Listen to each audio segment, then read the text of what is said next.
Hello बच्चों, मैं रितु गोयल भागवंती सरस्वती विद्या मंदिर इंटर कॉलेज मुजफ्फरनगर से। आज इस वीडियो में मैं आपको डी और एफ ब्लॉक एलिमेंट्स को याद करने की बहुत इजी ट्रिक बताने वाली हूँ। पहले हम डी ब्लॉक्स के बारे में और एफ ब्लॉक के बारे में समझेंगे क्या होते हैं। पीरियोडिक टेबल में 4 ब्लॉक्स होते हैं।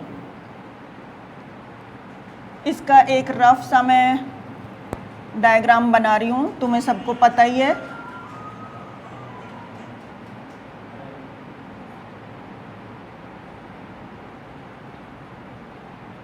ये देखो, ऐसे 1 2 3 ना,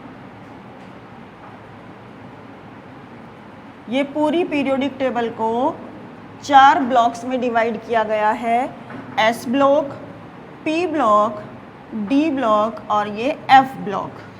ठीक है, यहाँ हम इन डी और एफ ब्लॉक एलिमेंट्स की स्टडी करेंगे।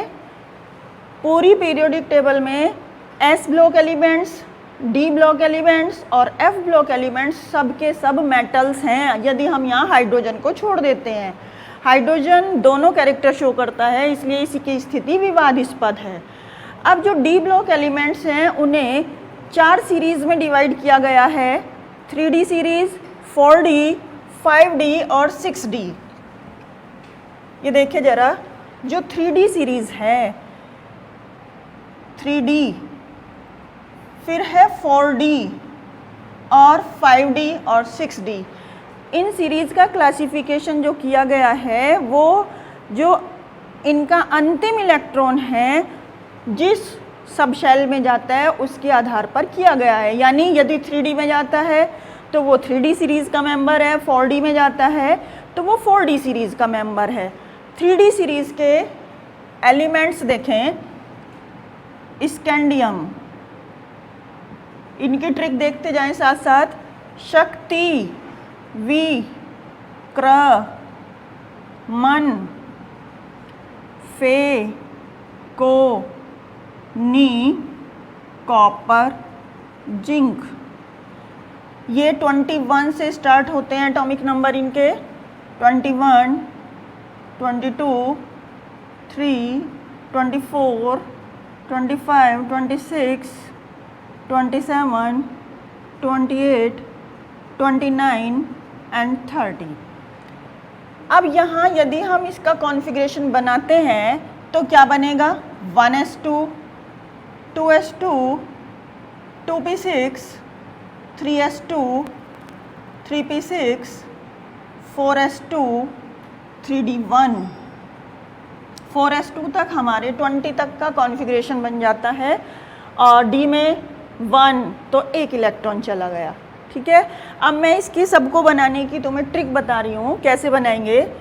यहाँ हमें पता है कि अंतिम इलेक्ट्रॉन हमारा डी सब शेल में प्रवेश कर रहा है, तो इसलिए हम 1 से 10 तक की काउंटिंग लिखेंगे। 1 2 3 4 5 6 7 8 9 एंड 10। अब देखो, जो 5 है और 10 है, ये क्या है? इसमें यदि किसी डी सब शेल में 10 इलेक्ट्रॉन आ जाते हैं तो वो फुल फिल्ड हो जाता है, और यदि 5 इलेक्ट्रॉन्स आ जाते हैं तो वो हाफ फिल्ड हो जाता है। इसको हम ऐसे देख सकते हैं, ये कोई भी डी सब शेल 1 2 3 4 5 इलेक्ट्रॉन से ये हाफ फिल्ड हो गया, और यदि 10 इलेक्ट्रॉन्स आ जाते हैं तो ये फुल फिल्ड हो जाता है, जो कि इसकी मोर स्टेबल कंडीशन होती है। अब यहाँ तुम 3D सीरीज़ के लिए 4 और 9 को क्रॉस कर दो, यानी कि किसी भी नंबर ऑफ इसमें एटम के जो इलेक्ट्रॉन्स हैं इनमें 4 और 9 डी सब शेल में नहीं आएंगे इलेक्ट्रॉन्स। तो क्या होगा? 1 2 3, अब 4 तो कट गया यहाँ पर, तो ये आएगा 5, फिर यहाँ पर 6 और ये 7 8, अब 9 भी नहीं आएगा, फिर ये 10। ठीक है, अब इसके हिसाब से हम डी में इलेक्ट्रॉन्स भर सकते हैं। देखें ज़रा, यहाँ लिख दे सबके 4s2, सभी में 4s2 रहेंगे ये, या कहीं 4s1 है तो मैं बताऊंगी तुम्हें। 4s 4s 4s 4s 4s 4s, ये 4s और ये 4s। अब ऐसे ही 3D लिख लें, 3D 3D।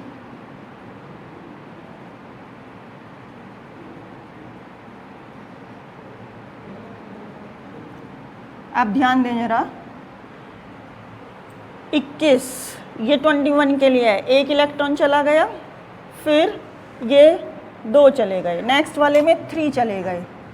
अब इसमें जो ये क्रोमियम है, ये इसमें 4 इलेक्ट्रॉन्स नहीं जाएंगे, तो इसमें ये 5 हो गए, नेक्स्ट 5, फिर 6, 7, 8, 10 और 10। अब ये देखें, जहाँ पर 4 और 9 हैं, यानी कि 24 और 29, ठीक, इनके एक एक इलेक्ट्रॉन में थोड़ा डिस्टरबेंस हुआ है हाफ फील्ड और फुल फील्ड होने के लिए, तो यहीं पर 4s में एक इलेक्ट्रॉन रहेगा, बाकी सभी में 2-2 इलेक्ट्रॉन्स आ जाएंगे। ये 2 2 2, ठीक है। इस तरह से ये हमने 3D सीरीज़ का कॉन्फ़िगरेशन बनाया। अब हम 4D सीरीज़ देखते हैं। 4D में क्या होगा,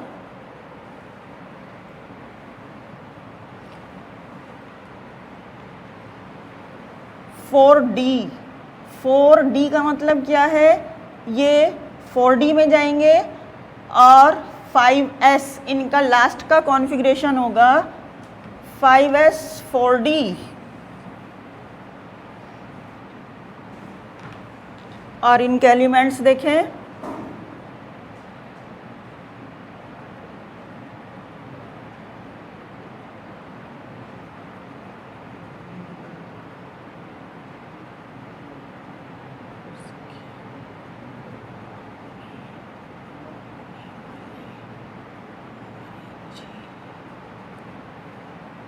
देखो 39, 40, 41, 42, 43, 44, 45, 46, 47, 48। देखो, यार जरा निभा मोनिका तक रूस की राह में पढ़ने वाले अंग्रेजी कार्ड पहुंचा देना, है ना। अब इसमें ये देखेंगे ज़रा, क्या है ये 5s और 4D। अब इसमें कौन कौन से नंबर्स कटने वाले हैं,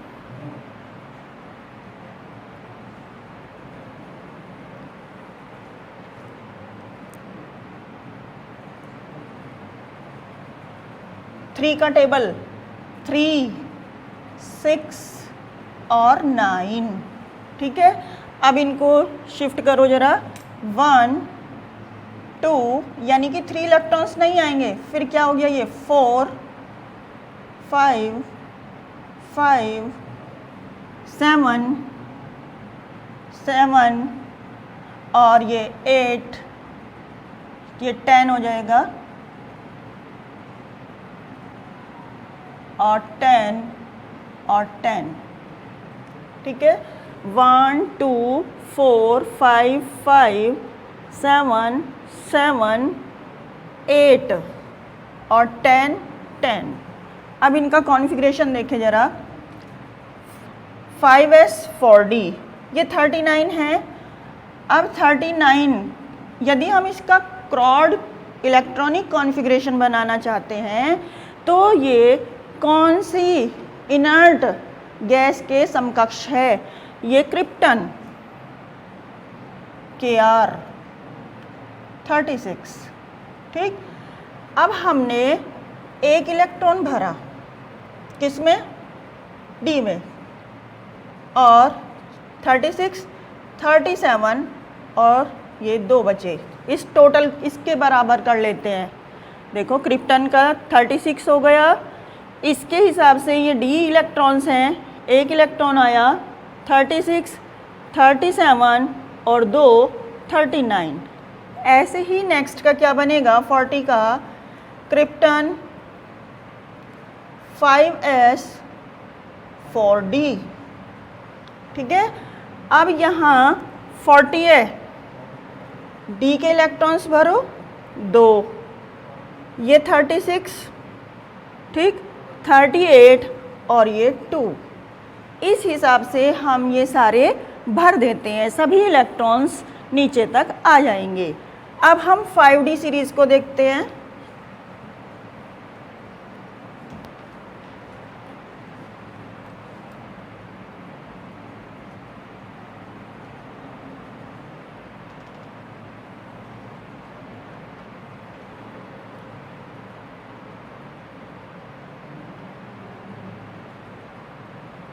इसमें नंबर कटेगा 8, 5D सीरीज।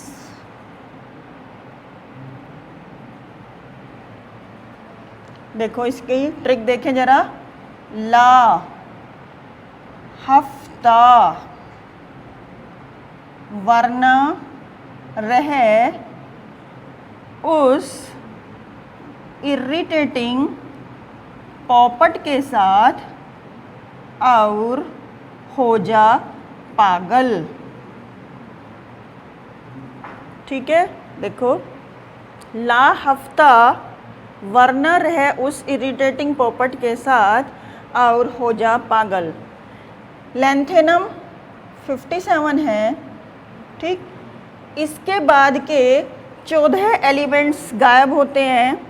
कहाँ चले जाते हैं वो नीचे एफ ब्लॉक में चले जाते हैं। 14 के बाद ये 72, 73, 74, 75, 6, 77, 78, 79 और ये 80। अब 5D सीरीज़ में वहाँ क्या था, क्रिप्टन, ठीक। इनर्ट गैसेस कौन सी हैं, हीलियम, नियॉन, आर्गन, क्रिप्टन पहले आ गया। अब किसका नंबर है, जिनॉन, यानी कि ये जिनॉन के समकक्ष है। जिनॉन का नंबर होता है 54, ठीक है।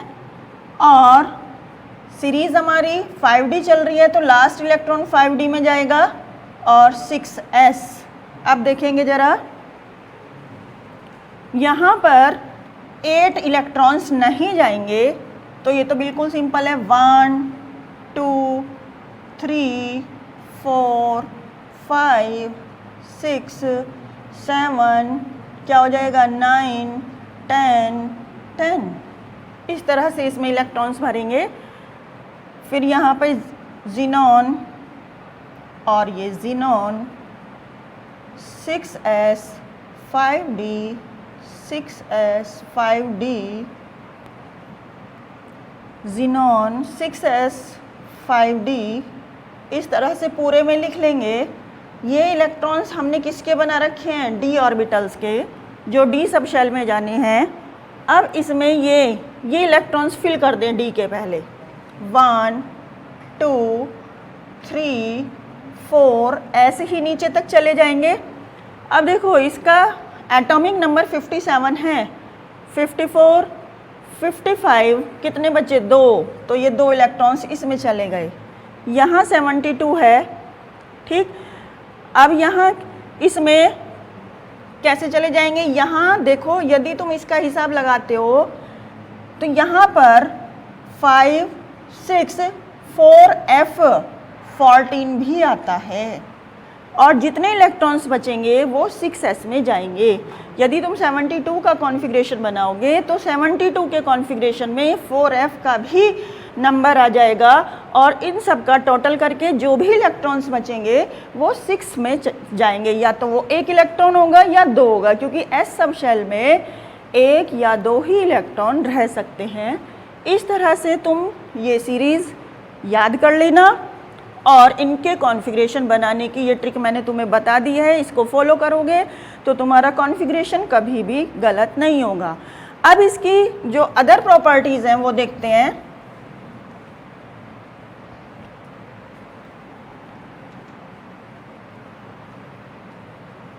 देखो जो 3D यहाँ पीरियोडिक टेबल में S और इधर S ब्लॉक है ना,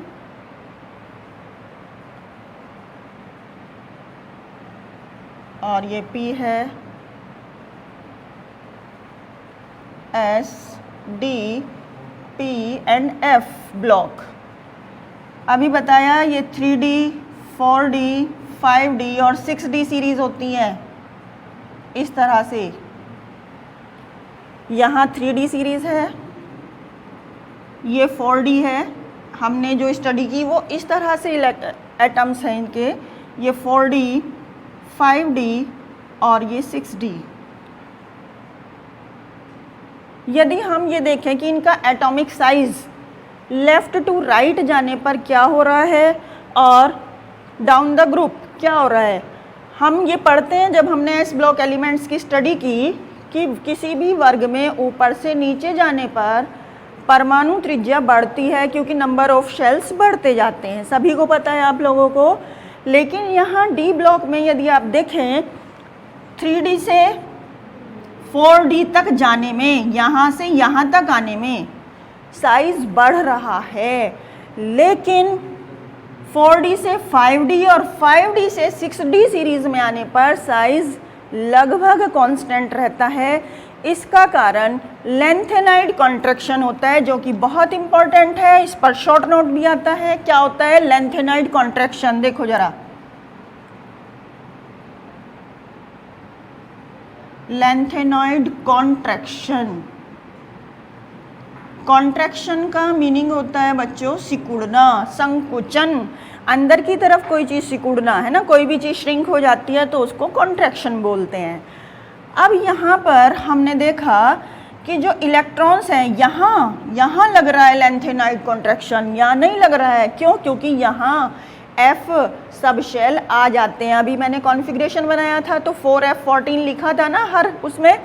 तो इस तरह से ये देखें, यदि ये न्यूक्लियस है, ठीक, ये F और फिर ये और ये S, यहाँ F है, यहाँ D है और यहाँ पर S है।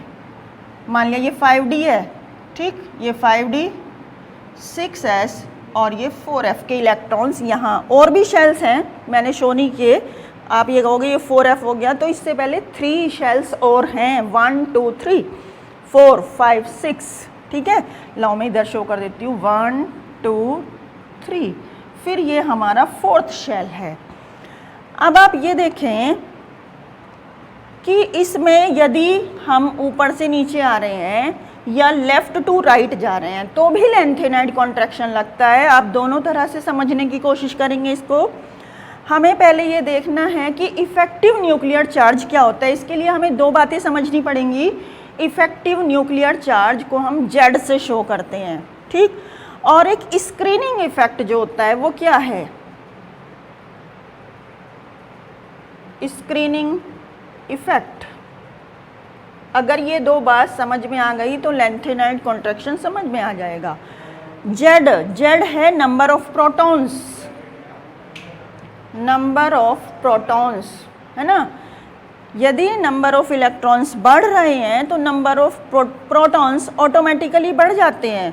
किसी भी न्यूट्रल एटम में जितने इलेक्ट्रॉन्स होते हैं उतने ही प्रोटॉन्स होते हैं और उस पर कोई चार्ज नहीं होता, ठीक है। यानी कि यदि हम लेफ़्ट टू राइट जा रहे हैं तो एक एक इलेक्ट्रॉन की वृद्धि हो रही है, और वो वृद्धि किस में हो रही है, 4F में। एक गया, दूसरा गया, तीसरा गया, है ना। ये F ब्लॉक एलिमेंट्स पर भी लगता है, आप दोनों में समझ लें, ये वहाँ भी है ये प्रॉपर्टी, इसीलिए चैप्टर को एक साथ रखा गया है D and F block elements, क्योंकि बहुत सारी प्रॉपर्टीज़ इनकी सेम हैं और सेम कारणों से हैं।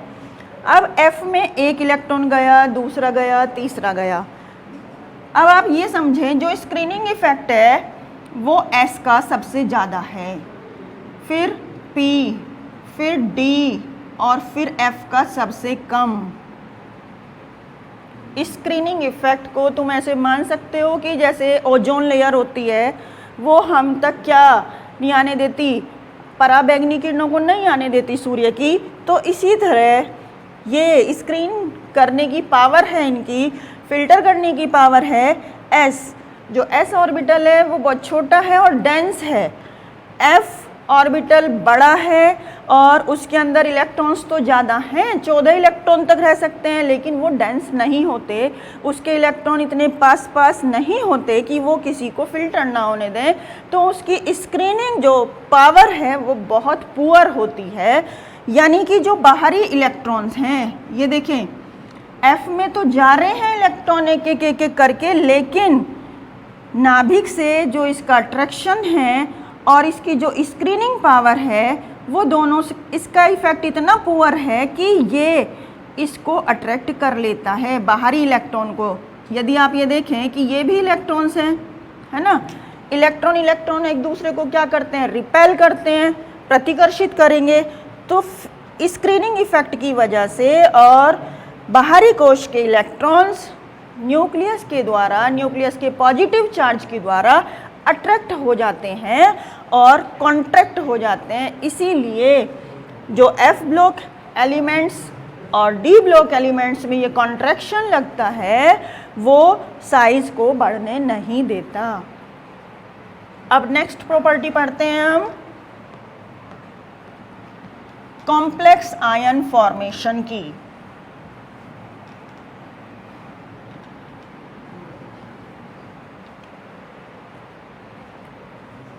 देखो आयरन का कॉन्फ़िगरेशन देखते हैं, Fe।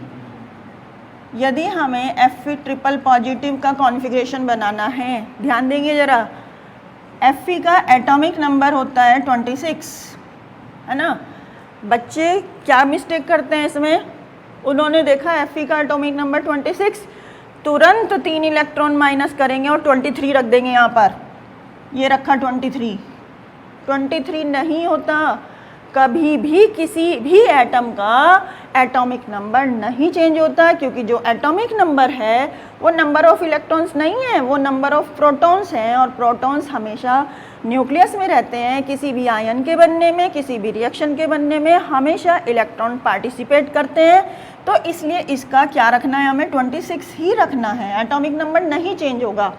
ठीक, यदि एटॉमिक नंबर चेंज होता तो देखो क्या होता, यदि मैं ये कहूँ नियॉन 10 है ना, तो सोडियम आयन भी तो 10 है, Na positive, magnesium double positive भी तो 10 है, और नाइट्रोजन ट्रिपल पॉजिटिव भी तो 10 है। तो क्या पीरियोडिक टेबल में ये एक ही स्थान पर है? नहीं, पीरियोडिक टेबल में केवल न्यूट्रल एटम्स हैं और वो है नियॉन 10 नंबर पर। तो कभी भी तुम इलेक्ट्रॉन्स के जाने पर प्रोटॉन को कम नहीं करोगे। ठीक है, अब यदि ये 26 इसका +3 का हमें बनाना है तो बेटर होगा कि तुम पहले इसके न्यूट्रल एटम का बनाओ, मिस्टेक नहीं होगी बच्चों कभी भी। 26 1s2 2s2 2p6 3s2 3p6 4s2 और 3d6, ये देखो ये 26 का बन गया। अब जो नंबर ऑफ शेल्स हैं उसमें इसमें कितने हैं, ये K शेल है, 3s ये 2s और 2p, ये L शेल है, 3s 3p और ये 3d, है ना, और ये अलग से ये पूरा M शेल है और ये N शेल है। यानी कि आउटर मोस्ट शेल इसमें 4s है, ये न्यूक्लियस, ये फर्स्ट शेल, ये सेकंड, ये थर्ड और ये फोर्थ शेल, 4s यहाँ पर है। तो इलेक्ट्रॉन जाता भी पहले इसी में है और निकलता भी पहले इसी में से है, क्योंकि जाते वक्त तो अबव रूल फॉलो होता है, एनर्जी लेवल इसका कम है 3d से, तो इसमें गया, और जब इलेक्ट्रॉन्स निकलते हैं, आयंस बनते हैं, तो सबसे पहले आउटर मोस्ट शेल खाली होते हैं, फिर उसके बाद अंदर वाले शेल्स का नंबर आता है। तो 4s में से ही इलेक्ट्रॉन निकलेंगे, अब यहाँ आयरन में, आयरन ट्रिपल पॉजिटिव का मैंने तो दिया है करने के लिए, तो इसमें से 3 इलेक्ट्रॉन्स निकालने हैं, तो 2 इलेक्ट्रॉन तो यहाँ से निकल जाएंगे और 1 इलेक्ट्रॉन 3D में से निकल जाएगा, यानी कि ये आउटर मोस्ट का क्या कॉन्फ़िगरेशन बन जाएगा, 4s0 और 3d5। अब इस 3D के बेस पर हम इसकी कई सारी प्रॉपर्टीज बता सकते हैं। ये देखो 3d5, 1 2 3 4 5, ठीक। इसमें अनपेयर्ड इलेक्ट्रॉन्स कितने हैं ये पूछा जाता है, ये 1 नंबर का क्वेश्चन 11th में तो बहुत आता है कि इसमें नंबर ऑफ अनपेयर्ड इलेक्ट्रॉन्स कितने हैं। Number of unpaired electron is equal to 5, ठीक है। ये हमने इसका बनाया। अब इसी के आधार पर हम इसकी मैग्नेटिक प्रॉपर्टी भी बता सकते हैं। मैग्नेटिक प्रॉपर्टी में 3 तरह की प्रॉपर्टीज हम पढ़ते हैं, कौन कौन सी देखें जरा। मैग्नेटिक प्रॉपर्टी,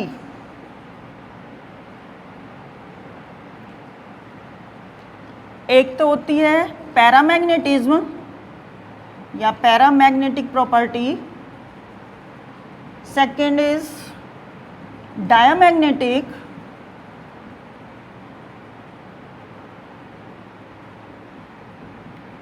और थर्ड इज फेरोमैग्नेटिक।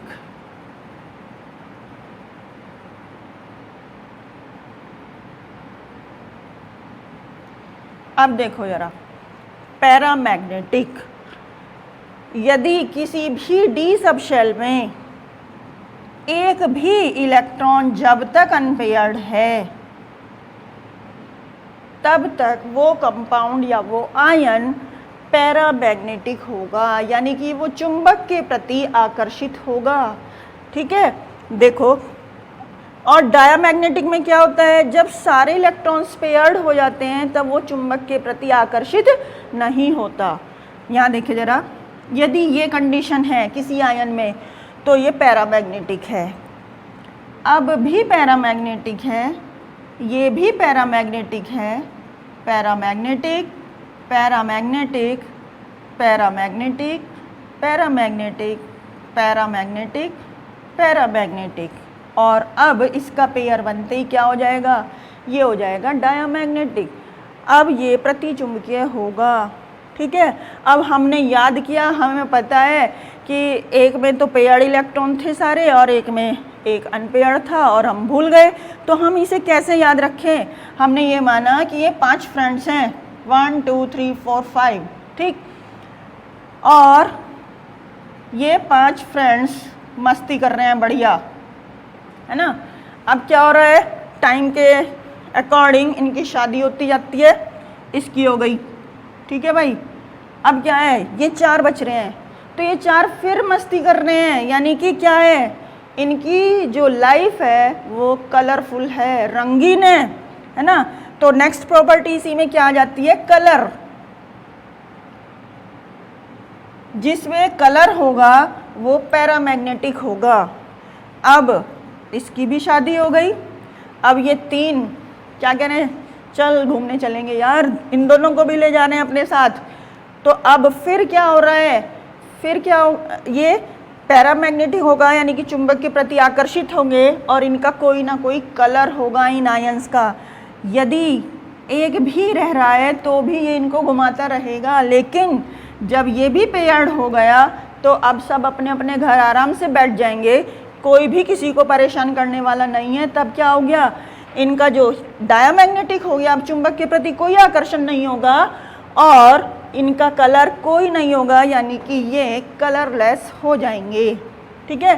जैसे यदि Fe ट्रिपल पॉजिटिव में पूछी जाए ये दोनों तीनों बातें कि इसमें नंबर ऑफ अनपेयर्ड इलेक्ट्रॉन्स कितने हैं, 5, और ये पैरामैग्नेटिक होगा, पैरामैग्नेटिक, और ये कलरफुल होगा, ठीक है, कोई ना कोई कलर होगा इसका।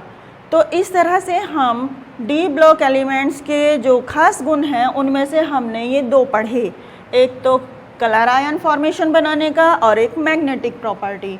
एक आता है इसका उत्प्रेरक गुण। उत्प्रेरक गुण से क्या मतलब है कि डी ब्लॉक के एलिमेंट्स और कंपाउंड्स बहुत सारी रिएक्शंस में उत्प्रेरक के रूप में यूज़ होते हैं। इसका कारण ये है कि इनके आउटर मोस्ट शेल और इनर मोस्ट शेल की एनर्जी में बहुत कम डिफरेंस होता है, तो ये उत्प्रेरक के रूप में यूज़ किए जाते हैं। अब आते हैं complex ion formation.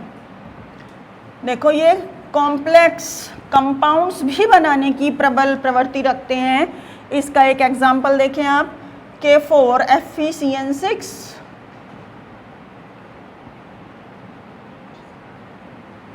Complex compound ये इसलिए बनाते हैं क्योंकि इनके पास जो ऑर्बिटल्स होते हैं वो बहुत सारे वैकेंट होते हैं, और ये उन ऑर्बिटल्स में जैसे आयरन है, आयरन के ऑर्बिटल्स खाली होंगे और उसमें साइनाइड Cn नेगेटिव के लोन पेयर फिट हो जाते हैं और ये कॉम्प्लेक्स कंपाउंड्स बनाने की प्रबल प्रवृत्ति रखते हैं। अब बच्चों डी ब्लॉक एलिमेंट्स की प्रॉपर्टीज़ के बाद हम एफ ब्लॉक एलिमेंट्स के बारे में इलेक्ट्रॉनिक कॉन्फ़िगरेशन समझेंगे। एफ ब्लॉक एलिमेंट्स को दो सीरीज़ में डिवाइड किया गया है, लैंथेनॉइड्स एंड एक्टिनॉइड्स। जो लैंथेनॉइड्स होते हैं, लैंथेनॉइड्स ये लैंथेनम के बाद के एलिमेंट्स हैं, इसलिए इनको लैंथेनॉइड्स कहा, और ये एक्टिनियम के बाद के एलिमेंट्स हैं, इसलिए इनको एक्टिनॉइड्स बोलते हैं। ठीक है, इनके एटॉमिक नंबर ये हैं, ये सीरियम, देखो इनको टुकड़ों में तोड़कर इनकी ट्रिक बनाई गई है। यहाँ ये सिर पर नोद ये रखकर परमेश्वरी शर्माई, यूरोप के गोल्ड तबेले में डायन आई होगी, अरे तुम यारो लुटवाओगे, है ना। अब इसका 57 कॉन्फ़िगरेशन होता है, यहाँ 54, और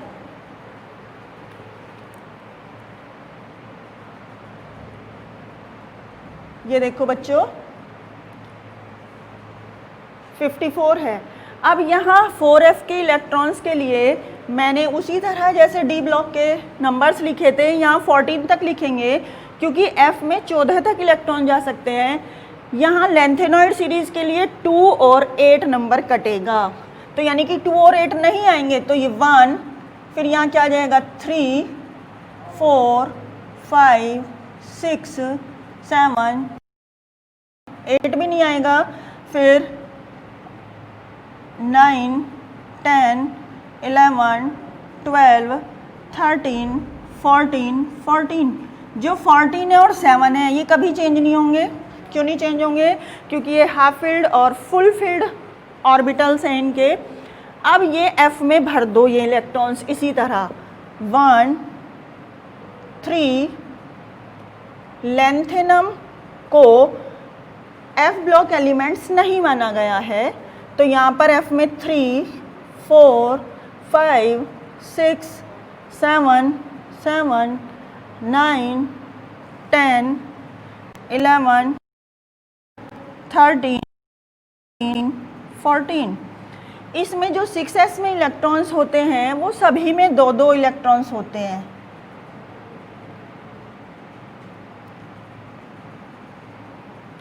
अब हमें निकालने हैं कि 5d में कितने इलेक्ट्रॉन्स हैं, क्योंकि इनका जो जनरल कॉन्फ़िगरेशन होता है इनमें 3 शेल्स अनकम्प्लीट होते हैं, n-2, n-1 और ns2 होता है।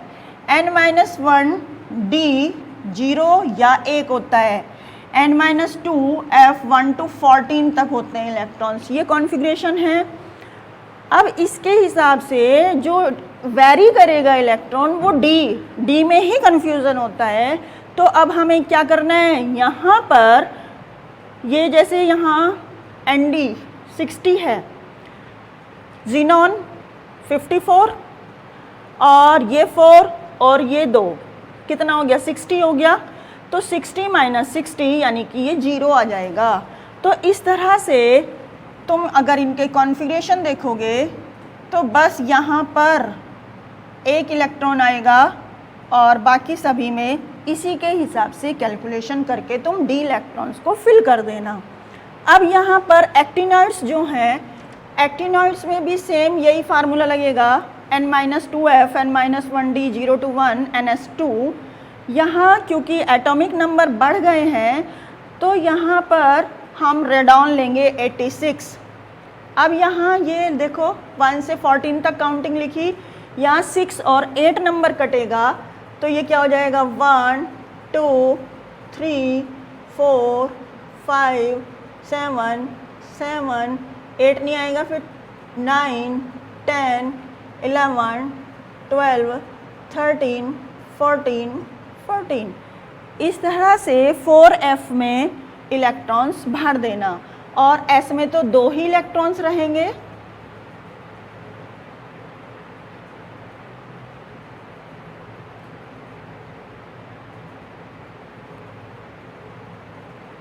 ये और f के इलेक्ट्रॉन्स तुम ये वाले भर देना और d के इलेक्ट्रॉन्स फिर उसी तरह जैसे मैंने अभी कई बार सिखा चुकी हूँ कि इन सबको प्लस करके एटॉमिक नंबर के इक्वल रख देना। और इनकी जो मोस्ट कॉमन ऑक्सीडेशन स्टेट होती है वो +3 होती है, लैंथेनाइड्स और एक्टिनॉइड्स की भी। इनकी प्रॉपर्टीज़ में भी वही पैरामैग्नेटिक और डायमैग्नेटिक का फिनोमिना है।